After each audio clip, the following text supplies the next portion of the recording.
With snowstorms clearing grocery store shelves and comfort food on everybody's mind, one cozy classic keeps bubbling to the top on our snow day poll, and that is hot cocoa. Or is it hot chocolate?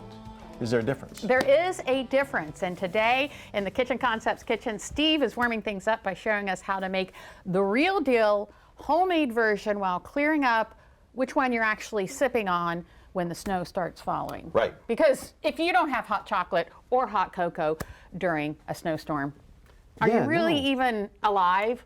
No, I mean, I remember those days of sledding all day, and then you come inside and Mom would have the hot cocoa ready to go, and nothing better. Right. So before we get started, we want to talk a little bit about, we did put a poll out on Facebook asking people what their snow day go-tos are, because everybody went to the grocery store this past weekend. Everybody went out and bought a whole bunch of snacks and stuff, and I just wanted to read a couple, and I'll read some more later. And this one's my favorite. Linda Ames says, for some reason, I always buy cheese puffs. Cheese puffs. Cheese puffs. Absolutely. Okay. I mean, do you really need a reason to buy cheese puffs?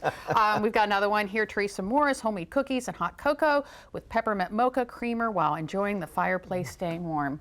I mean, she just painted a picture for us. So we'll read a few more of those in a few minutes. But first, we are making what? Are we making hot cocoa or hot chocolate? We're actually making both. Oh! It's a combination of the two. We're going to use cocoa and we're going to use chocolate. So the difference between the two is? Well, cocoa powder, which is your cocoa. Right. And then you've got your chocolate, which we have. Which is for hot chocolate. Hot chocolate. So we're going to put both in. Put both of them in. So how can we go wrong? Hot chocolate cocoa. All right. Right. So what are we going to do here? So we need to start with 4 cups of milk. Okay. So that's going to be your department. And you can use anything for milk, 2%. I used whole milk because I thought, you know, that's kind of fattier and more flavorful. Well, there we go again. I am so good. I think this is 2 cups here. Yeah, let's do. Yeah, okay, let's do 2 of those. That sounds good. I am so good at making a mess. And so we've got that heating up, and at that point, we put in some of our ingredients in there. We actually have our cocoa powder, which this is a 1/4 cup.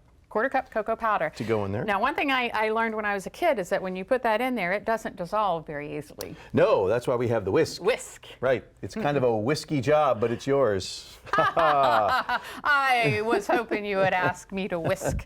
I'm a good whisker. All right. And again, you can use 2% milk. You could use almond milk if you wanted, whatever you want, but I thought this was more traditional. Whipping cream?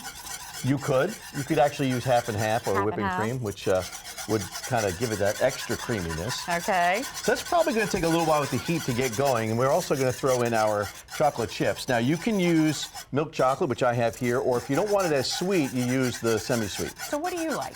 Oh, sweet all the way. You like the sweet all the way? Mm-hmm. Okay.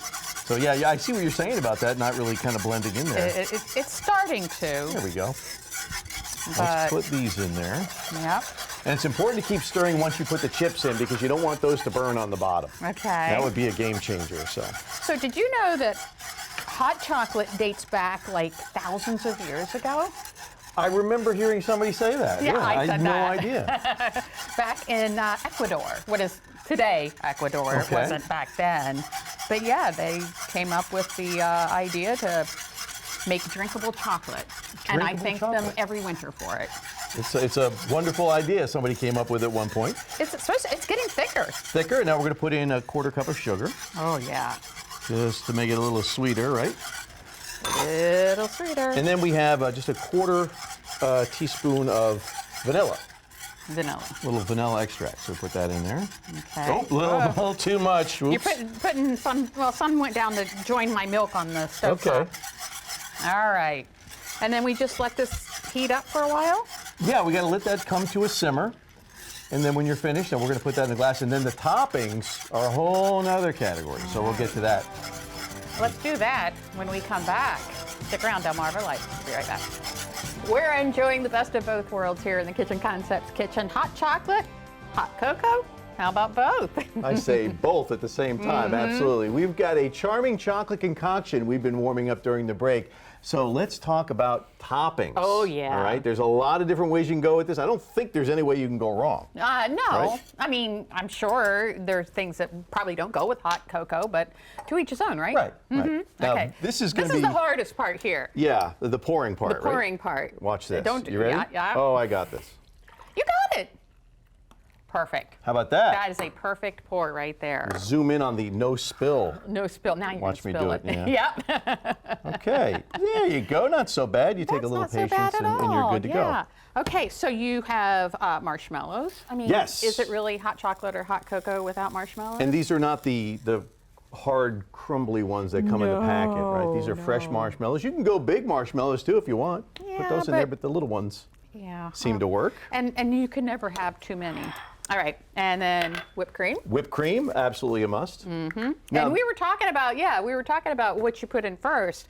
And I think you put the marshmallows in first so they can melt. look at that. And then you insulate them. You make Chef Zeus proud with that. He would be proud, wouldn't he? Now, at this point, you can do a couple of different options. I've seen people crumble up candy canes and put that on top of there. I've even seen people put like cookie crumbles on there. Like you take an Oreo, crumble it up, put that on there.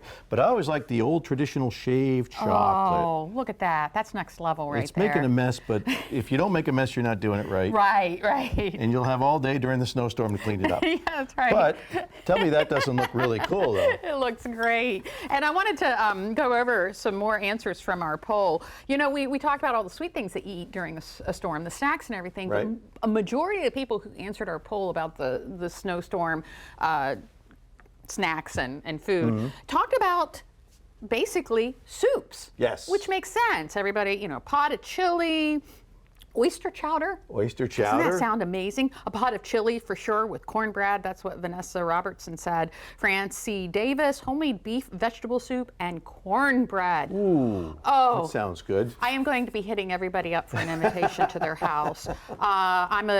Emily says, I think a big pot of homemade soup, chicken noodle for me is my go-to, and I have to have crackers and some good goat cheese as a good snack as well. Wow. Everything. French toast and brownies for later in the day. Ooh. That sounds like a sugar crash. It does, yeah. Right. A French sugar toast, crash too. in front of the fireplace. All right, but thank you so much for letting us know what your go-to is during snow days and snowstorms. So, You ready to give this a shot? yeah, I don't know if we're going to be able to do this without getting it all over. You're going to get a whipped cream mustache is what you're going to get. If you do it right anyway, you will. Here we go. See that? You got it. Yeah. What are you talking about? What? No problem at all here. That is good. That'll warm you inside out. You can't beat using real milk instead of just water. If you use water, it's completely different. So we're going to put the recipe on our website, DelmarvaLife.com. Make sure that you hit what's happening today. All right? Right, and prepare, because we may have opportunities to do that this weekend. Soup, chilies, I like that. Hot cocoa / chocolate, you can't go wrong. You can weather the storm and deal with the shoveling later. Yeah. Stay warm.